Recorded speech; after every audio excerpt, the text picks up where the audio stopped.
Hello, you're watching Head to Head, and I'm Oleksandr Khara. Germany is a captive of Russia. This comment of U.S. President Donald Trump has set the tone for the first day of NATO's annual summit, amplifying the sense of unease among the United States' closest European allies and giving Trump a chance to once again shine a spotlight on the uneven burden sharing among the alliance's members. What's the strategy behind this comment about Germany, and how does it set the stage for the upcoming Trump-Putin meeting? To discuss this, we welcome to the studio Oleksandr Khara, expert on foreign and security policy at the Maidan of Foreign Affairs. Hello, and thank you for being with us today. So first of all, before we start the discussion, I would like you and our audience to watch a short clip of Trump's criticism and response from NATO Secretary General Jens Stoltenberg. Germany is totally controlled by Russia because they were getting from 60 to 70% of their energy from Russia and a new pipeline. And you tell me if that's appropriate, because I think it's not. And I think it's a very bad thing for NATO, and I don't think it should have happened. And I think we have to talk to Germany about it. NATO is an alliance of 29 nations, and there are sometimes differences and different views and also some disagreements. And the gas pipeline from Russia to Germany is one issue where allies disagree. But the strength of NATO is that despite these differences, we have always been able to unite around our core task to protect and defend each other, because we understand that we are stronger together than apart. So what does Stoltenberg's response mean? Is this some kind of attempt to justify NATO countries? Well, Stoltenberg is the Secretary General of NATO. It's an organization where the consensus is, the decisions are being made by consensus, and that's why he's just trying to defend one of the alliance to soften a bit of criticism, and actually pretty objective criticism of Mr. Trump with regard to Germany. Certainly, there are some issues between Trump and Angela Merkel. I mean, Trump and his administration is not happy with the trade deficit, and he's trying to connect it to the security issue as well. At the same time, Germany is trying to separate security issues from the energy issue. And Trump is showing that it's impossible to do. Actually, strategic pipelines are of strategic importance not just for economy, and he is right that up to 60% of the supply to Germany would be from Russia if Nord Stream pipeline 2 would be operational. And it's absolutely ridiculous if Germany and the rest of the NATO alliance countries are willing to be defended from Russia. At the same time, supplying Russia with money and technology to proceed with this aggression that we've seen not just in Ukraine, not just in Georgia and Moldova, but in Western countries as well. United Kingdom's and recent poisoning of the British national show that Russia is aggressive and it's waging its war on the territory of the Western countries, not just Eastern countries. But what could NATO possibly do about it? Does it have an authority to interfere with states' economic decisions? Well, within the European structures, it's possible to block such a project. Unfortunately, the European Commission and the rest of the European countries who are supposed to agree on this pipeline, they made this decision. Well, obviously, Germany is a huge power, economic power and political power in Europe, and that's why they used it as a leverage to have this green light on the Nord Stream 2. But at the same time, NATO should play a bigger role, not just talking about the energy supplies of their military in crisis time or in time of the conflict, but as well as the strategic issues of the pipeline connecting two major powers in the European continent. So NATO should say something about it, and I understand that it's a sort of difficult situation for the Secretary General how to wage the positions of two major countries in the alliance. Well, but then Trump rejected Stoltenberg's reasoning. He was arguing that Germany is merely making Russia richer. But after that, when he had a meeting with German Chancellor Angela Merkel, he was very friendly and insisting that he and Merkel have a very, very good, this is a quote, very, very good relationship. And he was congratulating her for tremendous success despite his earlier insult. What does this mean? Well, we should proceed from the understanding that he is the most unusual president of the United States, and he is a really unexpected type of politician, and he is waging these trade wars and political wars like shows. That's why in the first step he's blackmailing the partner, and then certainly he can prize them for something. So then they feel kind of happier? From one hand, the criticism of Mr. Trump and his thinking that there is connection between how much the United States are paying for NATO should be correlated to the contributions of other nations. And actually, his rhetorics made it possible to boost the defense expenditures by the NATO countries. Yeah. It's up to $50 billion beginning from 2014. And it's not the whole piece of this budget was because of the Trump rhetoric, but in general, the reason was because of that. Yeah. And he is pushing Germany to pay more because it's not enough for the major economic power in Europe to pay just 1.5 of the GDP by 2020. So it's because the US is paying more.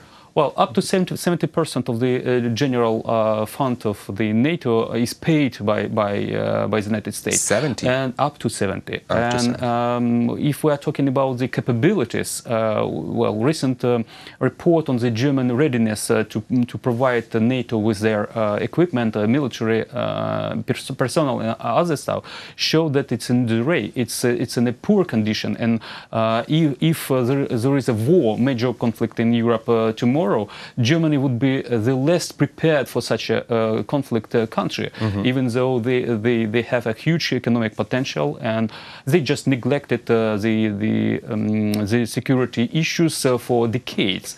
So-called peace dividend that the rest of the world enjoyed after the collapse of the Soviet Union just put them to forget about this threat. And that's why not all the countries of the western part of Europe are perceiving Russia as a threat. And this is a major problem. At the same time, it's good to have this Brussels Declaration that's been adopted, and Russia takes a huge part in this document. And what is this Brussels Declaration? It's the final document of this summit that was adopted yesterday.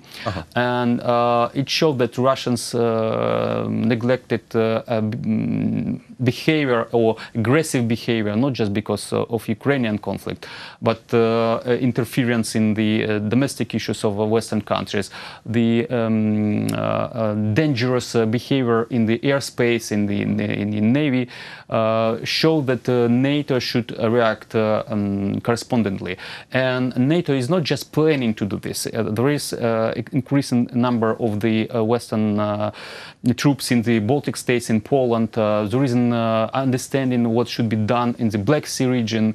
So NATO is not just planning, but it's boosting its activities, boosting its potential to withstand Russian aggression. So they want to grow. Well, and there is a recent agreement to have this so-called 430s, to have 30 brigades, 30 military vehicles, and 30 squadrons ready within 30 days. It showed that NATO is, let's say, serious about its intention to defend its alliance against Russia.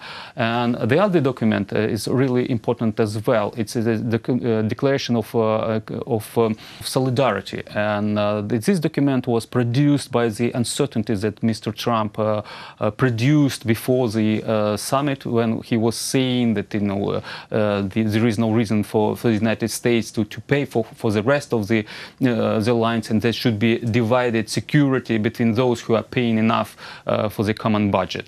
So it's important that such a declaration has been produced, and it shows that the fifth article of the North Atlantic Treaty would be imposed if there is an aggression against a member state of NATO. But still, speaking of this comment on Germany, what's your opinion? How will it reflect on US-Germany relations? Well, they are in poor condition, obviously. There is a trade war going between the United States and the European Union, and particularly Germany. And certainly nothing would be changed in the course of this administration. At the same time, it doesn't mean that there will be no dialogue, there will be no compromise. Trump is doing two things. Domestically, he's trying to boost economy, to fulfill his promises to his electorate, to his constituencies. At the same time, on the forefront, he is trying to consolidate to some extent the European alliance around the issues that he believes important for them. And certainly, given this threat, terroristic threat, the threat from Russia, from China and other countries, means that the European Union, the North Atlantic Treaty Organization should be behind the United States, or together with the United States, withstanding these challenges and threats. So he is actually achieving some of these goals. But what is behind his rhetoric? Because the media have repeatedly talked about his close ties with Putin. Well, he was at least accused of having close ties with Mr. Putin.